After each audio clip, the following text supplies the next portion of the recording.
그때에 예수님께서는 당신이 잘하신 나자렛으로 가시어 안식일에 늘 하시던 대로 회당에 들어가셨다.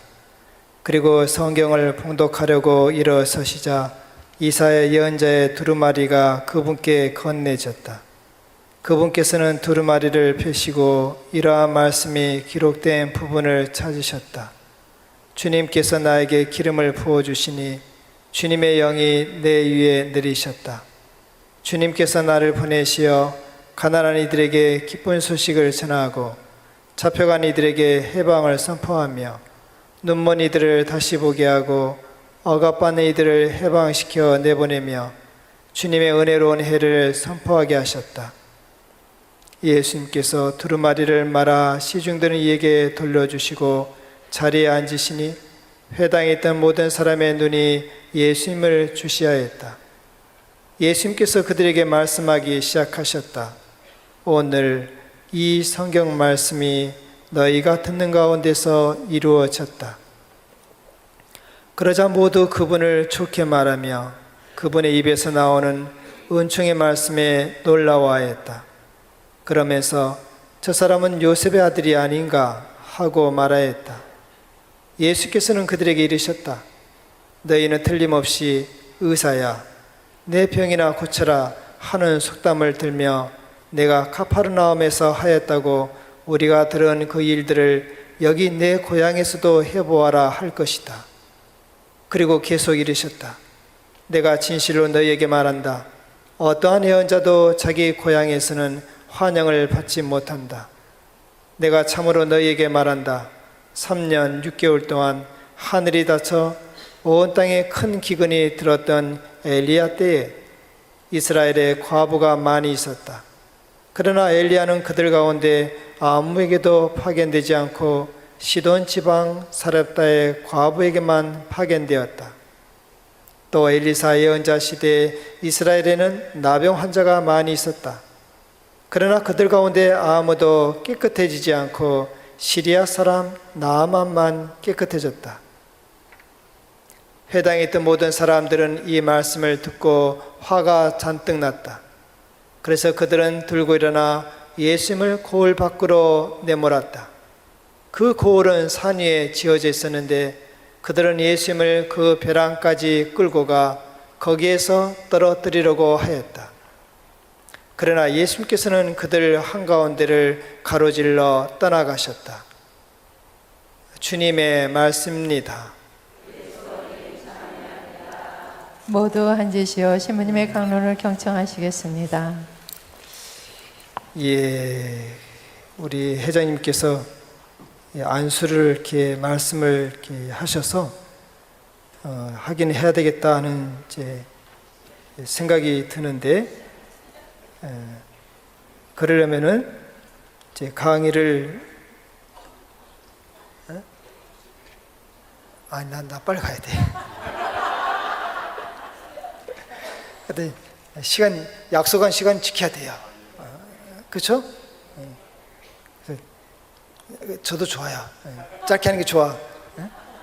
준비를 이렇게 많이 해왔는데, 근데 다 기회가 되면은 또, 그래서 지금 영적 투쟁이라고 그래가지고 영적 투쟁하면은 일부에서 영적 투쟁이면은 그 원수가 누구예요? 그분 마귀죠. 예. 마귀에 대해서 이제 영적 투쟁이니까 우리가 원수가 마귀니까 그에 대해서 이제 이야기를 해야 되는데, 근데 또 이걸 길게 이야기하기는 좀 그런 것 같아요. 마귀에 대해서는 길게 이야기할 수도 없고 또 능력도 안 되고 또 마귀 얘기보다는 예수님 이야기하는 것이 더 중요하니까. 그렇죠? 그래서 우리가 영적 투쟁을 이제 원수 마귀가 있는데 그걸 이제 무시해서도 안 되죠. 없다고 이렇게 말을 하는 사람이 있지만 또 없다고 보이지도 않는데 뭐 마귀가 있느냐, 없다라고 한다면은 그것도 맞는 말이 아니죠. 왜냐하면은 예수님이 그 마귀하고 또 광야에서 그 유혹을 받았고 광야에서 투쟁을 하셨고, 그리고 결국에는 예수님이 마귀를 물리치기 위해서 예수님이 오셨는데 마귀가 없다 그러면은 그러면 예수님이 구세주가 아니라는 뜻이니까 그건 거짓말이죠. 그러니까 마귀가 없다라고 하는 말도 우리가 받아들여서는 안 되죠. 어쨌든 있긴 있습니다. 보이지는 않지만 있긴 있는 존재예요. 근데 이거 뭐 있긴 있는 존재는 제 말이 아니고 교황 바오로 6세께서도 분명히 그렇게 말씀하고 계시거든요. 우리 눈에는 보이지 않지만 어쨌든 영적으로 있는 겁니다. 근데 있지만서도 우리 너무 그거에 대해서 의식하면 너무 그냥 늘 의식하면서 이렇게 지내면 안 된다는 거예요.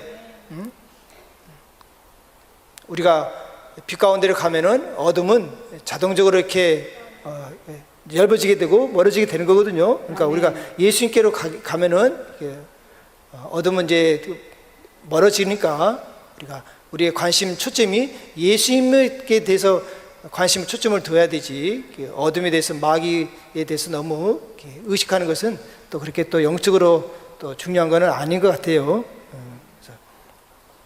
일단은 제가 오늘 준비를 이렇게 해온 것 중에서 우리가 중요한 건 이제 영적 투쟁이니까, 투쟁이라면 쉽게 말해서 싸우는 거잖아요, 그렇죠?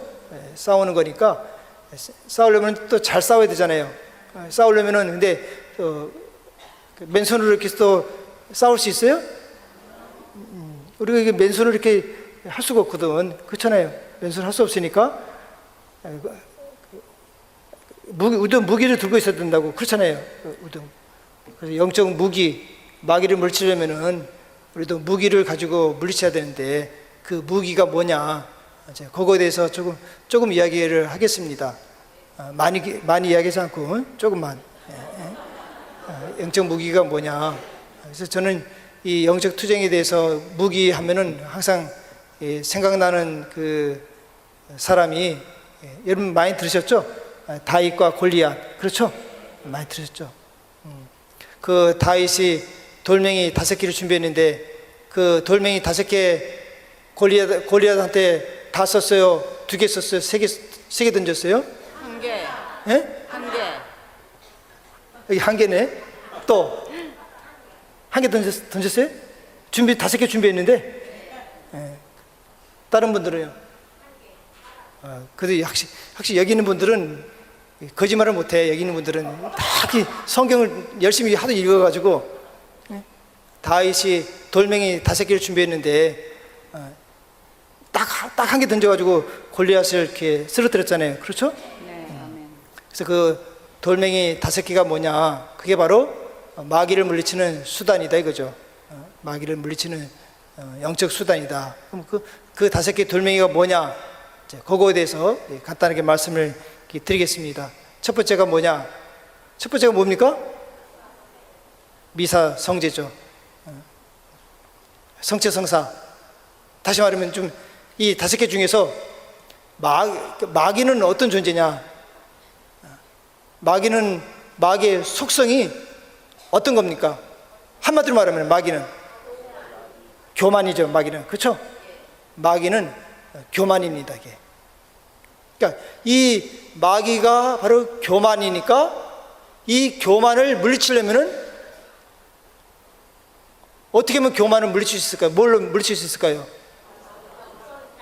그렇지, 겸손으로. 그러니까 마귀는 본질이 교만이니까 이 교만을 물리치려면은 이 교만과 반대되는 것이 겸손이니까 이 겸손이 교만을 물리치는 최고의 공격 수단이에요.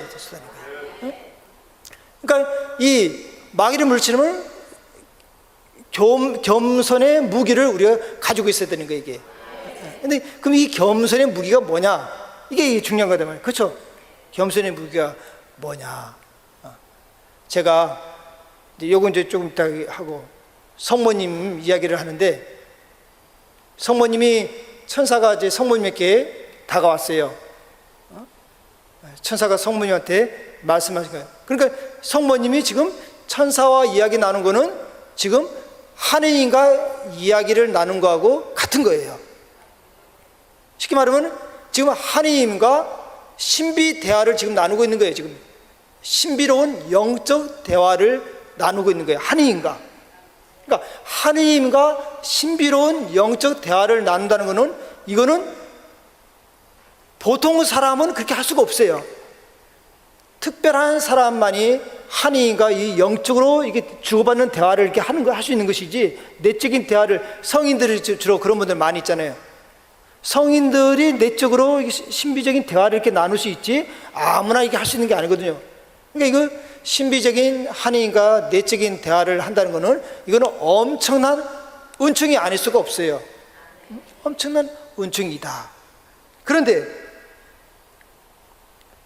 사실은 우리도 그런 내적인 대화를 하느님, 신비적으로 이게 대화는 우리는 보통은 안 하지만, 그렇다고 해서 우리도 하느님과 대화를 합니까, 안 합니까? 우리도 사실은 대화를 하긴 하는 거예요. 그 대화는 뭘로, 어떻게 대화를 하죠? 기도로서 대화를 나누는 거죠. 그렇죠? 근데 우리도 기도로서 하느님과 대화를 나누지만, 또 성인들처럼 좀 신비적으로 내적인 대화를 나누는 건 우리도 좀 다른 거예요. 그건 차원이 좀 다른 거예요. 그러나 어쨌든 넓게 보면은 하느님과 대화를 하는 거다 이거예요. 근데 이 영적인 대화, 그야말로 신비적인 대화, 이것의 가치는 얼마나 될까? 영적인 대화가 우리를 성인으로 만들어주는가? 그러니까 천사하고 지금 대화를 나누고 있는 거예요. 하느님과 지금 대화를 나누는 거예요. 이거 보통 성인들이나 그렇게 하지, 보통 사람은 그렇게 하지 않아. 근데 이렇게 하느님과 성인들과, 하느님과 천사들과 대화를 나누는 이 영적 대화가 그 자체로는 굉장히 고귀한 것이지만 이것이 우리를 성인으로 만들어주지는 못한다는 거죠. 성모님이 하나님의 어머니로 된 때는 언제 하나님의 어머니가 되었습니까? 천사와 대화를 나눴을 때 성모님이 하나님의 어머니가 된 거예요? 아니죠. 성모님이 하나님의 어머니가 된 때는 저는 주님의 종입니다 라고 자기의 뜻을 하나님께 맡겼을 때, 자기의 뜻을 온전히 하나님께 맡겼을 때, 이걸 또 다른 표현을 하면은 겸손을 할 수 있겠죠. 자기 뜻을 버리지 못하는 것은 그건 겸손하지 않다는 뜻이에요, 사실은. 그러니까 자기 뜻을 온전히 하나님께 저는 주님의 종입니다 라고 하는 순간, 자기의 의지를 포기할 때 성모님은 하나님의 어머니가 되었다는 것이에요. 마이스터 에크하르트라는 그런 성인이 이런 말을 했어요. 마리아를 하나님의 어머니로 만든 것은 천사와 나눈 대화가 아니었다. 마리아가 자신의 의지를 포기했을 때 그녀는 하나님을 잉태한 어머니, 곧 영원한 말씀의 어머니가 되었다라고 이렇게 말하고 있습니다. 영적인 대화는 엄청난 초대지만, 하나님과 대화를 나누는 거니까 엄청난 초대지만, 그러나 하나님과 영적인 대화를 나눴다고 해서 우리가 착각해서는 안 된다는 거예요. 영적인 대화는, 하나님과 대화는 우리의 수준을 높여줄 수는 있지. 보통 사람과 대화를 하는 게 아니고 하나님과 대화를 하는 거니까 우리는 사실은 영적으로 수준이 높아질 수 있어요. 하나님과 대화를 나누는 건데, 대통령보다도 더 높은 사람과 대화를 나누니까 우리의 영적 수준은 높아질 수가 있어요. 그러나 영적 수준은 높여줄 수 있지만, 그러나 이것이 우리를 거룩한 사람으로 만들어주는 것이 아니다. 이게 우리를 거룩한 사람으로 만들어주는 것은 자기의 뜻을 내려놓는 거, 자기의 뜻을 포기하는 거, 자기를 버리는 거, 그게 뭐예요? 그걸 한마디로 말하면 겸손이라는 거예요. 겸손이 그 사람을 거룩한 사람으로, 성덕의 사람으로 만들어주는 것이지, 그 밖에 다른 모든 은총들, 은사들이 이게 나를 거룩한 사람 만들어주는 것이 아니다는 거예요. 하나님은 우리가 거룩한 사람이 되도록 우리가 하나님 우리를 초대해 주셨잖아요. 그렇죠? 마귀는 뭐냐? 마귀의 속성은 교만이다 말이에요. 그럼 이 교만을 물리치는 수단은 겸손이에요. 겸손. 그러면 이 겸손에, 그러니까 우리가 겸손해질수록 우리는 영적 투쟁에서 승리를 하게 된다는 것이죠. 그러면 그 영적 겸손의 수단이 뭐냐? 겸손의 수단이 뭐냐? 그 바로 성체성사다 이거예요. 성체성사. 왜? 성체성사는 하나님이시란 말이에요. 예수님이시죠. 근데 그 하나님이신 예수님이신 분이 가장 보잘것없는 성체 안에 당신을 낮추셔서 자기의 신성을 버리고 가장 보잘것없는 무생물, 이 제병 안에 주님이 계시니까, 지금 이건 성체가 아니에요. 출산 안 했으니까. 이 보잘것없는 여기 안에 하나님이 현존에 계시니까 도대체 이것만큼 더 거룩한 게, 겸손한 게 어딨냐 말이에요. 그러니까 교만을 물리치려면은 겸손을 갖다 대야 되는 거예요. 겸손을 갖다 대는 거예요. 그 겸손은 뭐냐? 이게 성체 아니에요. 응? 이따. 그러니까 성체 성사가 교만을, 어둠을 물리치는데 최고의 방어 수단이 된다는 거예요. 그러니까 우리가 영적으로 어둠에서 자유로워지고 되려면은 성체 성사, 바로 예수님께 가까이 나가는 거예요. 예수님께 가까이 나가면은, 내가 지금 내 몸속에 어둠이 있어. 어둠이 있지만 빛이신 예수님께 나가면은 내 몸속에는 어둠 못 되는 거예요. 서서히 약해지고 빠져나가는 것이죠. 그러니까 내가 어떻게 보면 이게 마귀를 물리쳐야 되는데, 하나님이 나한테 이게 구마 원사도 주시지도 않고, 구마 원사 주세요. 자꾸 그러면 고구마는 주겠지. 고구마, 구마 원사 주세요. 구마 원사는 하나님이 주고 싶어서 주는 것이지 아무것도 주는 것도 아니에요. 너무 또 구하려고도 하지를 말어. 필요하면 하나님이 주시는 게 아무것도 주는 게 아니기 때문에 구마 원사를 받으려고 하지를 말고, 마귀를 직접 물리쳐주는 지극히 겸손하신 성취성사에 가까이 가면 돼. 가면은 결국은 약해지게 끊어지게 돼 있으니까. 물론 이제 어려운 사람들이 도와주기 위해서 은사가 필요하겠지만서도, 그러니까 영적 투쟁에서 승리의 비결은, 교만을 이기는 방법은 겸손의 방법을 쓰면 된다. 겸손이 바로 성취성사가 최고의 겸손이다. 그러니까 첫 번째 성취성. 그러니까 그리스도는 빛이시니까 빛 가운데 자꾸 가면 되는 거예요. 두 번째, 또 겸손의 수단이 뭐냐? 겸손의 수단이 바로 묵주기도라는 거예요. 묵주기도라는 거예요. 여러분들이 여기서는 고삐 신부님 그런 운동도 많이 하고 그러니까 많이 들어보셨겠지만, 또 고삐 신부 메시지를 보니까 묵주기도가 뭐냐? 성모님이 이런 말씀하셨어요. 묵주기도는 단순하고 겸손한 기도이므로 사탄을 물리치는 가장 효과적인 기도다 그랬어요. 그러니까 교만을 물리치려면은 겸손의 수단을 갖고 있어야 돼. 그럼 그 겸손의 수단 중에 하나가 바로 묵주기도 되는 거예요. 이게 마귀는 영적인 존재, 영적인 힘이 있어요. 근데 이거 보세요. 이게 힘 있게 보여. 이게 아주 그야말로 아무것도 아니잖아요. 근데 이 아무것도 아닌 것이, 아무것도 아니니까 이게 지게 겸손한 거예요. 이게. 그러니까 이 묵주기도가 바로 마귀를 물리치는 힘 있는 수단. 그래서 이 묵주기도는 뭐냐? 구마기도. 묵주기도 쉽게 말하면 묵주기도가 바로 구마기도 되는 거예요. 왜? 성모님이, 사탄은 예수님을 더 무서워해? 성모님 더 무서워해?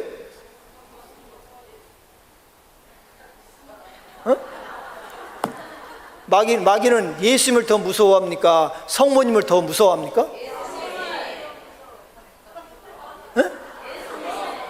당연히 마귀는 예수님을 무서워하죠. 성모님보다도 예수님을 더 무서워하지. 왜? 예수님이 바로 구원자시니까, 하나님이시니까, 신이시니까. 근데 마귀는 성모님을 또 무서워하지만 오히려 성모님 보면 아주 분노를 한다는 거예요. 짜증낼 줄로 분노를 한다는 거예요. 분노를 하는 거예요. 왜? 자기 본성적으로 보면은 영적인 존재가 육체를 지닌 존재보다도, 인간보다도 영적인 게 지위가 더 높아요. 천사가 더 높아. 인간보다도, 이 육체를 지닌 인간보다도 천사의 지위가 더 영적으로 더 높아. 그럼 싸우면은 당연히 영적인 존재가 이겨야 되는데 성모님을 마귀는 이길 수가 없다는 거예요. 자기보다도 본성이 약한 성모님에게 마귀는 진다는 거예요. 왜 지냐면은 이 성모님은 마귀는 너무나 겸손하기 때문에 이길 수가 없다는 거예요. 그러니까 본성적으로 나보다 못한 애한테 지니까 열받아 안 받아요. 그래 열받는 거예요. 그래서 분노를 하는 거예요. 사탄은 분노를 하는 거예요. 그래서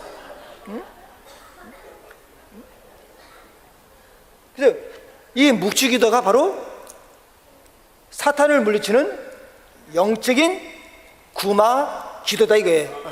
그래서 이 구마 기도라는 것을 제가 이거 인터넷에서 이제 나도 이제 강의 준비해야 되잖아요. 강의 준비하니까 여기 뒤져보고 막 이제 그래서 어제 거의 저는 이 강의 준비하기 위해서 거의 잠을 몇 시간 못 잤어요. 못 잤는데 그래도 주님께서 또 잠을 많이 못 잤으니까 적당히 이제 강론하고 이제 그러라고 또 하신 것 같아서 얼마나 고마운지 모르겠어 나 지금. 수명할 줄 알아야 돼 수명을. 정말 고맙습니다. 예. 그래서 아마 여러분도 이 이야기는 들어봤을 거예요. 인터넷에서 제가 찾은 건데 어떤 신자가 레조 단원인데 한국에서 봉사할 때인데 어떤 단장에게 무당의 남편이 찾아왔어요.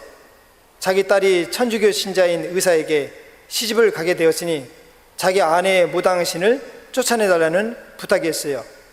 그 무당은 30년간 자기 할아버지의 신을 받았는데 그래서 어느 날부터 무당이 되어서 몇 차례 무당을 끊으려 했지만 그만두려면 몸이 아프고 죽는다는 두려움이 앞서서 도저히 끊을 수가 없었어요.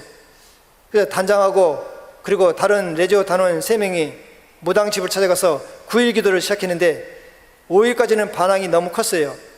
그래서 단원 12명이 모두 그 무당집에 모여서 구마경을 바치며 성수를 뿌리고 열심히 기도했어요. 성수를 뿔 때마다 무당은 뜨겁다고 해서 껑충껑충 뛰었습니다. 그래 성수는 불이니까 그렇죠?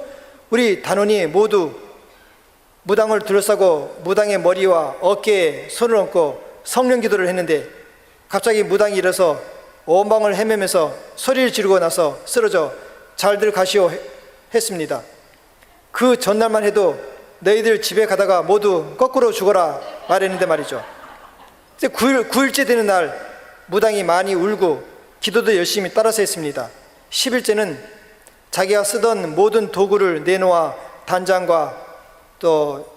단장하고 그것을 산속으로 가지고 가 기도하며 불태워 버렸는데 다 타고 재만 남았을 때 총소리 같은 요란한 소리가 들렸습니다.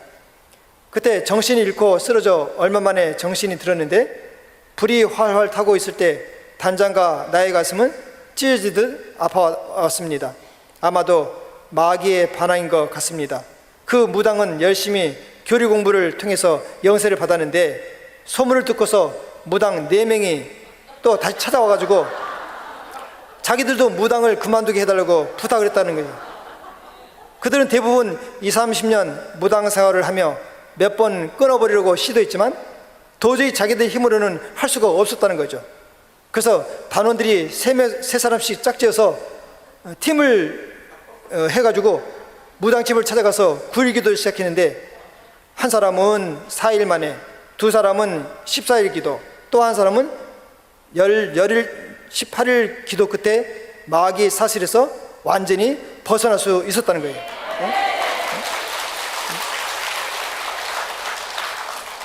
세 사람 단원이 가도 힘이 부족할 때는 6명, 또 12명이 함께 찾아가 묵주신공, 성령 기도를 통해서 그들을 변화시켰어요. 무당의 도구를 산속에 가서 태울 때마다 체험하는 것은 우리들 가슴에 못을 박는 듯 아픔을 느꼈다는 겁니다.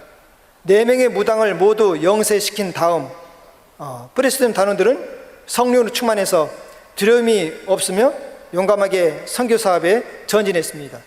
이제부터는 무당이 구슬하고 있는 곳을 찾아가 단원 12명이 울타리 밖에서 묵지 신공을 하며 성령과 성부님의 도움을 간구하며 저 무당의 마귀행위를 중단시켜달라고 기도했어요. 묵주 5단이 끝날 무렵 변화가 있었습니다. 칼을 들고 휘둘며 춤을 추고 있다가 갑자기 주저앉아 입에 거품을 물고 가슴을 치고 있었던 거예요. 우리는 성령의 이끌림을 체험했습니다. 가슴이 더워지며 감격의 눈물을 흘렸어요. 그래서 우리 단원들은 성령의 역사하심을 굳게 믿고 다음날 그 무당을 찾아갔어요. 그리고 어제 있었던 이야기와 무당 5명이 모두 영세를 받았다는 이야기를 해주었죠. 그 6번째 무당은 놀라면서 자신도 무당을 그만두고 싶지만 그만두면 죽는다는 두려움 때문에 이렇게 살아왔다고 말하면서 도와달라고 하는 겁니다. 그래서 9일 기도를 했죠.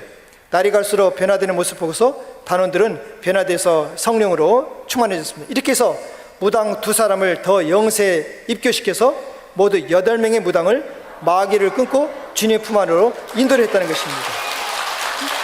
그러니까 저는 이것을 보고서 마귀를 물리치고 끊는 최고 영적인 수단이 바로 이 묵주기도다 이거예요. 그러니까 묵주기도를 여러분들이 소홀히 하고 무시를 해서는 안 된다는 거예요. 아셨죠? 그래서 비오시무님도 말씀하시기를 묵주기도를 자신의 묵이라고 이렇게 불렀다는 것입니다. 그래서 항상 잠을 잘 때도 묵주를 가지고 이렇게 잠을 이렇게 주무셨다고 비오시무님도 그렇게 말을 하고 있어요. 그러니까 교만을 물리치는 수단은 겸손의 수단이다. 그러면 겸손이 뭐냐? 겸손 수단이 성체성사 묵주기도. 또 겸손의 수단이 뭐가 있느냐? 뭐가 있을까요? 고해성사예요. 고해성사. 왜? 고해성사는 자기가 자기를 내려놓지 않으면 성사를 볼 수가 없거든. 아니 내가 뭐 잘못했다고 뭐 나 잘못한 것도 없는데 뭐 신부한테 고백해 그냥 나 혼자 하면 되는 것이지? 이렇게 생각할 수 있다고. 하나님하고 나하고 직접 하나님께 직접 이야기할 수가 있는데 개신교 신자처럼 할 수가 있는데 뭐 굳이 신부한테 하려고 그래? 근데 사제한테 고해성사를 받도록 해. 자꾸 받도록 해야 돼. 왜? 그게 뭐냐면은 겸손을 배우는 거예요. 그게 겸손을 배우는 거야. 나보다 못하는 신부한테 보는 것보다는 나보다 더 나은 사람한테 성사를 보고 싶은 마음이 있지. 안 그래요? 그렇지만은 그의 은연중에 자기 교만함이 드러나는 거예요.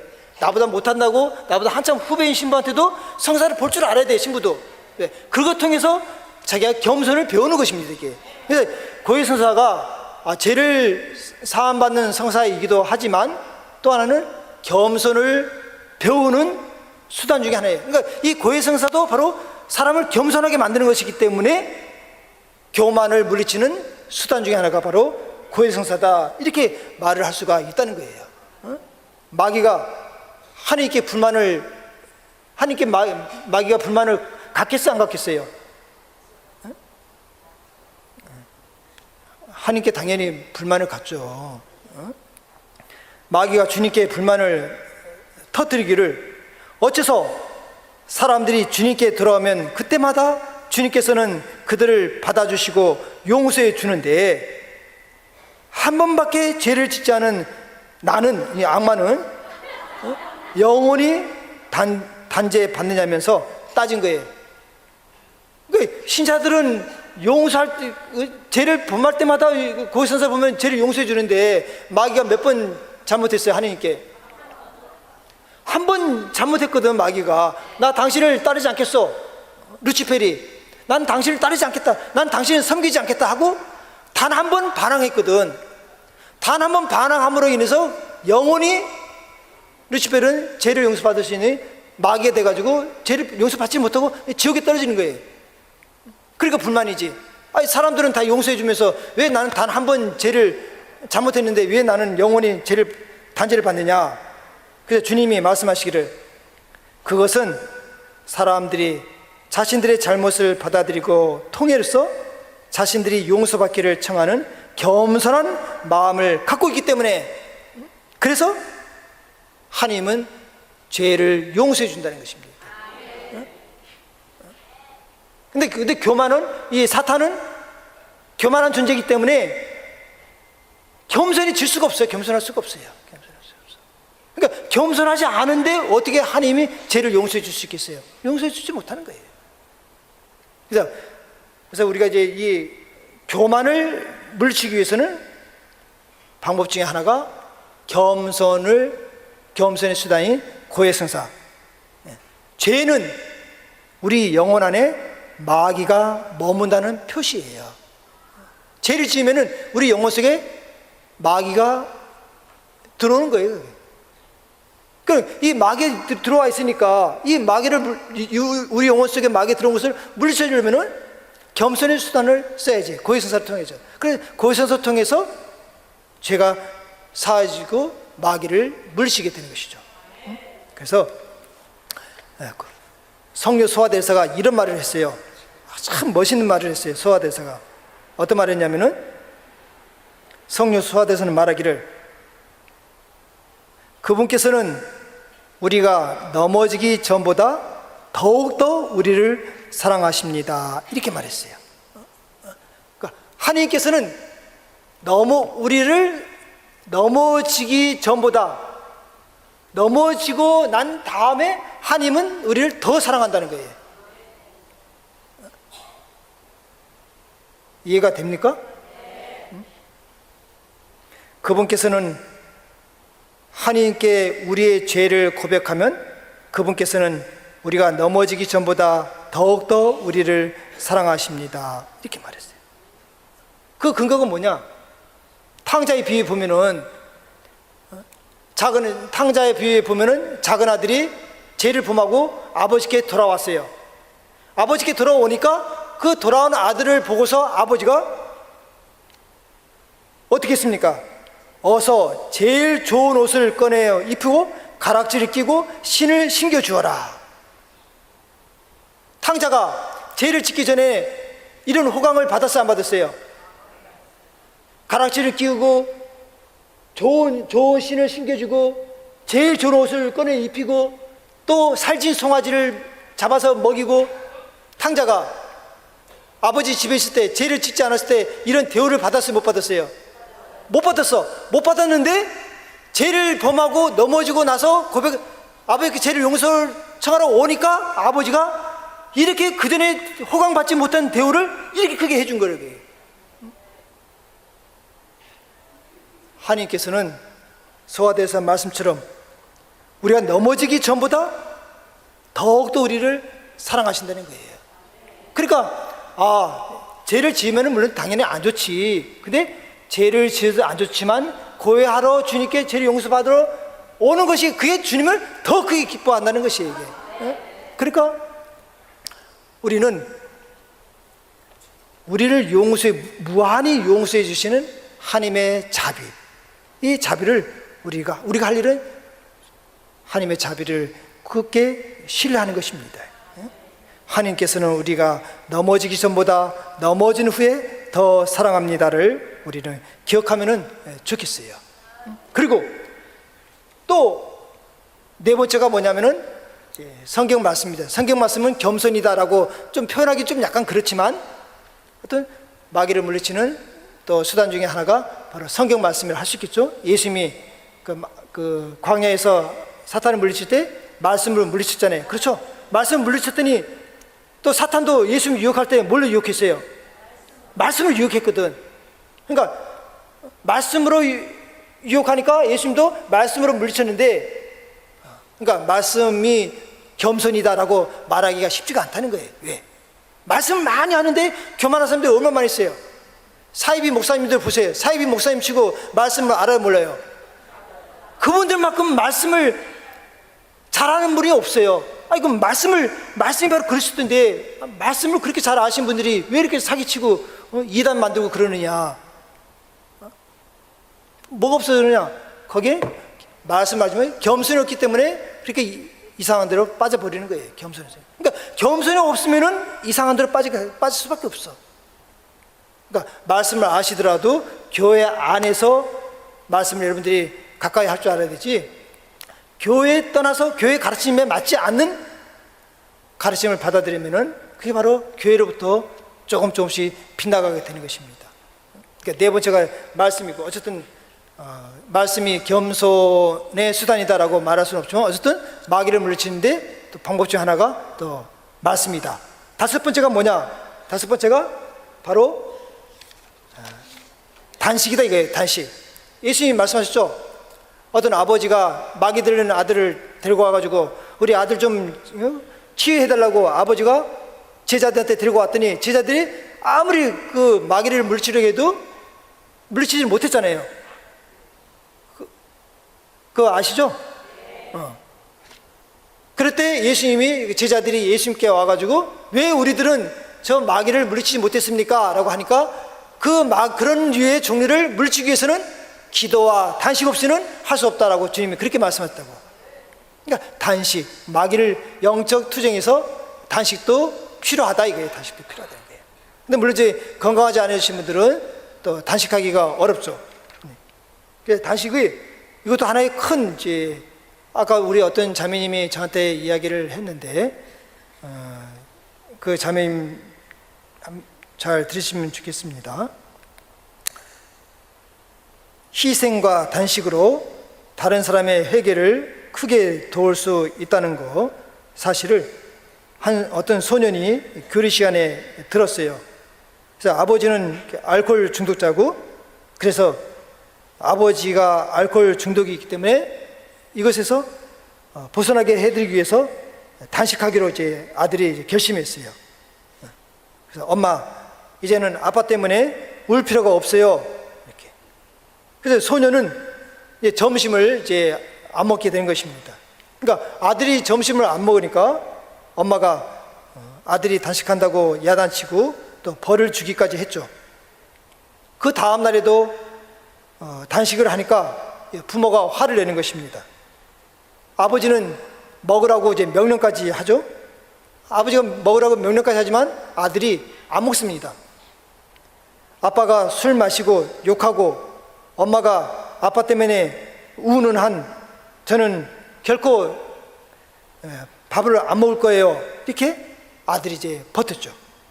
그래서 아버지가 나 때문에, 알코올 중독에 나 때문에 아들이 단식하는구나 라는 것을 아버지가 그걸 알고 아주 놀랐어요. 그래서 이제 마음으로 굉장히 가책을 받았죠. 그래서 그날 저녁에 술을 먹지 않고 아버지가 기갈한 것입니다. 이게. 박수 나올 때가 됐는데.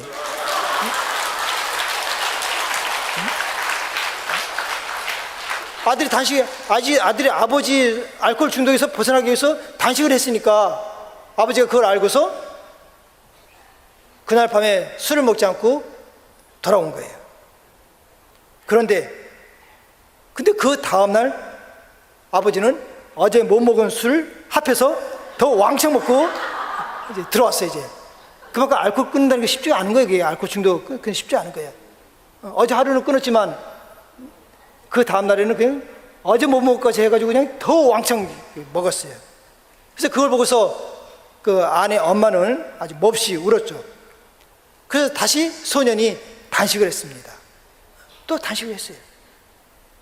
그런 아들을 보고서 아버지가 아들을 끌어안고서 말하기를, 더 이상 나 때문에 너희 엄마가 우는 모습을 보이지 않게 하겠다 하면서 그날부터 아버지가 다른 사람으로 변화가 되었다는 것입니다.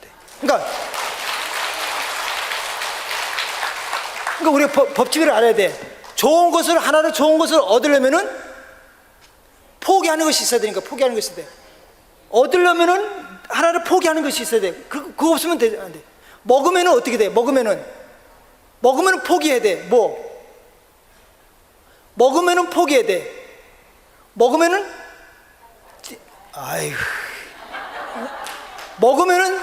내보내야 된다고. 안 내보내지 않으면 그럼 그 병이 돼버리는 거야.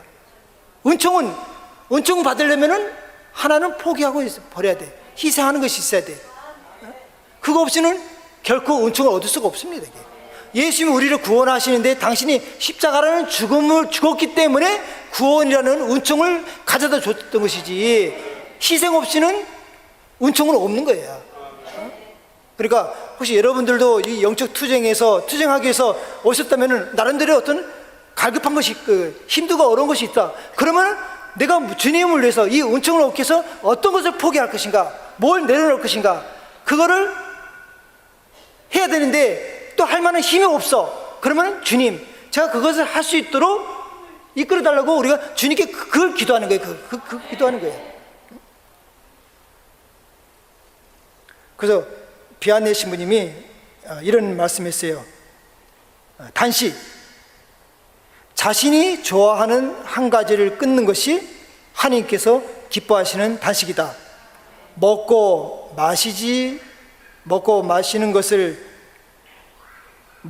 마시는 것을 끊는 데 있지 않고 자신이 좋아하는 것을 포기하는 데 있기 때문이다. 그러니까 단식이라는, 아니, 나는 몸이 아파서 단식을 못 하는데요.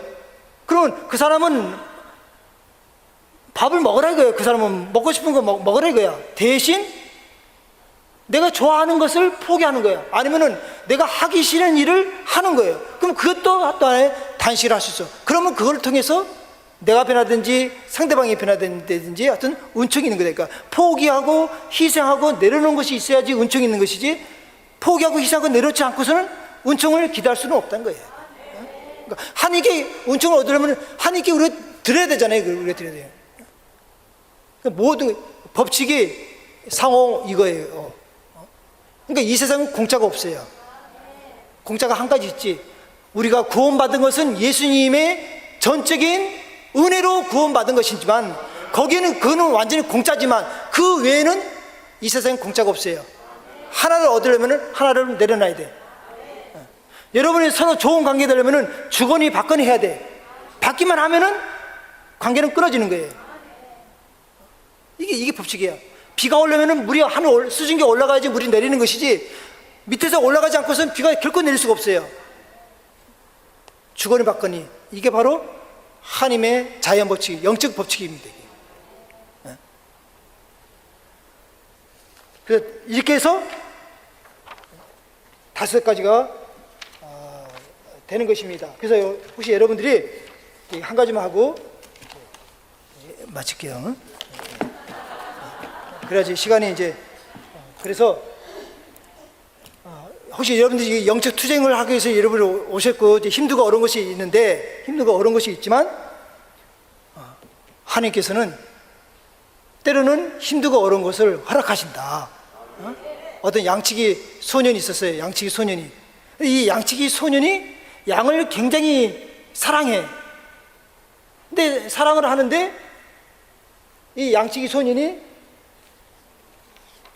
그 양의 다리를 부러뜨렸어요. 양의 다리를 부러버렸어. 그래서 사람들이 깜짝 놀랐죠.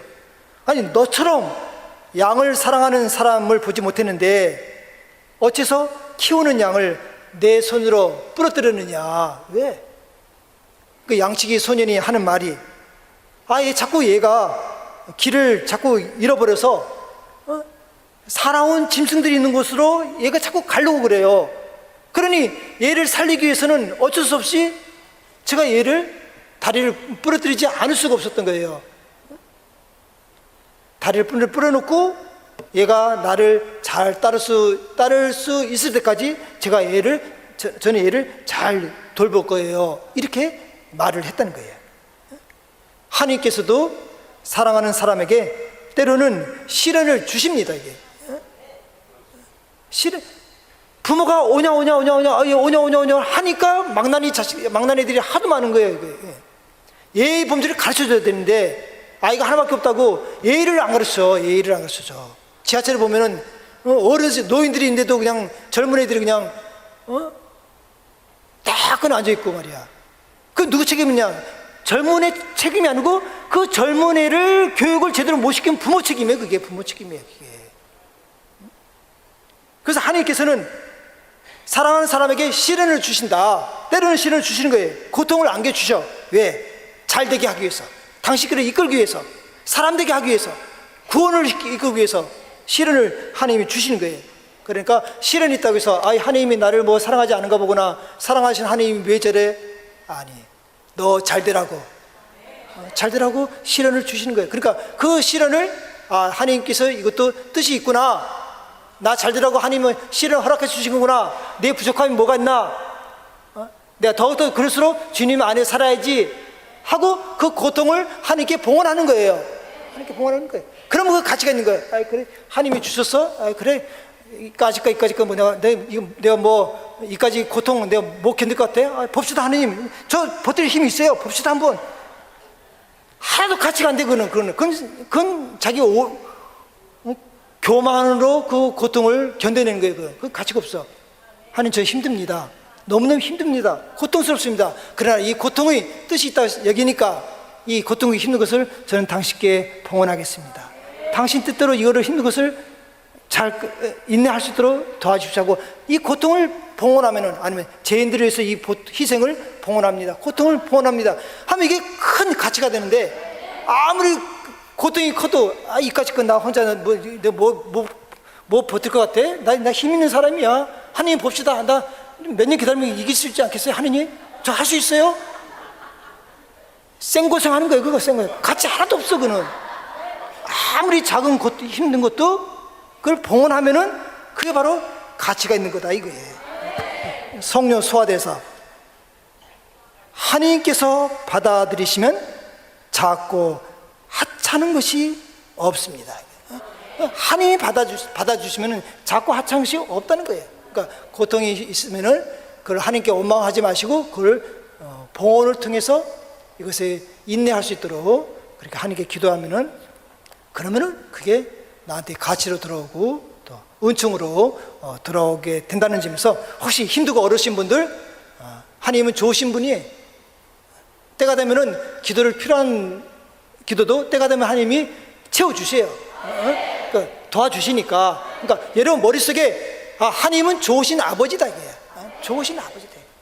아니, 당신 아들을, 하나님이신 아들이 십자가는 저 고통 속에 죽게끔 하신 분인데 얼마나 사랑이 있으면 그렇게 하겠어요. 그러니까 하나님은 아버지, 좋으신 아버지다. 좋으신 아버지는 내가 잘 되기를 바란다. 그러니까 힘들고 어려운 거 있어도 하나님 안에서 살고자 하면은 결국에는 끝이 좋게 돼 있으니까, 끝이 좋은 것이지, 중간에 잘 사다가 끝에 가서 잘못되면은 그럼 그건 잘 산 게 아닌 거거든. 그렇죠? 그러니까 인내를 가지고 용기를 가지고 또 힘을 내서 영적 전쟁에서 여러분 승리하시는 여러분 되시길 바랍니다.